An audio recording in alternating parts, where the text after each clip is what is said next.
Ja se olisi taas Daim täällä. Ja nyt tulee mun Petsi-talon esittely. Ja se on sitten iso. Tästä saattaa tulla. Ja aloitetaan vaikka täältä. Eli täällä on näiden Petsien puput, vaikka ne on leissejä. Nämä puput, mutta mä käytän niillä Petseillä. Tää on Iines, tää on Luppa ja tää on Porkkana. Tai siis Puppe on tämä, täällä alla oleva pupu. Ja tää on sitten Fredrika, tämä iso pupu.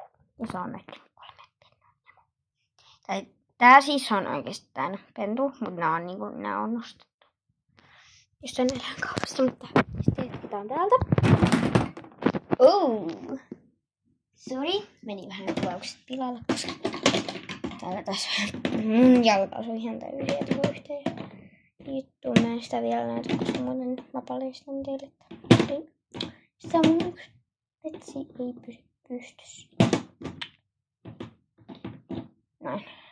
Joo, täällä siis on Lotan huone. Se on siis tämmönen pupu, tämän sain mun kaverilta. Ja sitten täällä on tän Sofian huone. Täällä on sitten Daimin poikaystävän huone. Ettei saa vielä tietää sen nimeä. Koska varmaan on jo kertonut, mutta silti. Ja sitten tässä on perheen äiti, Merja.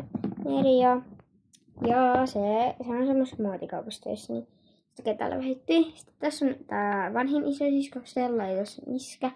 Tässä ne katsoo telkkaria, jota siis on Juni. Sitten tää pikkuinen Lili ottaa tässä ruokaa. Ja sitten täällä on toinen pikkusisko, Hena ja Lekki. Sitten täällä on Daimin 3. sisko. Kawaii.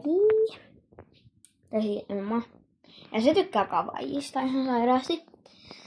Sitten täällä on mikä se on?